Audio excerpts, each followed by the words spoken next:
ઓરસંગ નદીની સફેદ રેતીનો કાળો કારોબાર ફૂલ્યો ફાલ્યો રાત્રિના સમયે નદીમાં મશીનો દ્વારા રેત ખનન કરતાનો વિડીયો થયો વાયરલ।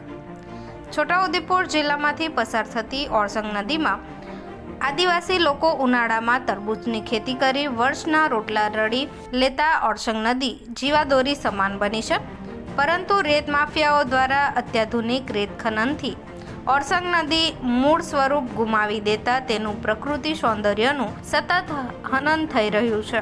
આમ તો સાંજના 6 વાગ્યા બાદ રેત ખનન પર પ્રતિબંધ લગાવવામાં આવ્યો છે, પરંતુ ઘણી જગ્યાએ રાત્રિના સમયે નદીમાં મશીનો દ્વારા રેત ખનન કરતાનો એક વિડીયો સોશિયલ મીડિયામાં વાયરલ થયો છે। જો કે આ વિડીયો ગુનાટા ગામનો હોવાનું સૂત્રો દ્વારા જાણવા મળે છે। રેત ખનન માફિયા મશીનો નદીમાં ઉતારી રાત્રિના સમયે રેતી ઉલેચી સવારે અદૃશ્ય થઈ જાય છે, ત્યારે છોટાઉદેપુર જિલ્લામાં તંત્ર રાત્રિના સમયે ઊંઘે છે અને રેત માફિયાઓ રાત્રિના સમયે જાગે છે તેવું આ વાયરલ વિડીયો પર સાબિત થાય છે।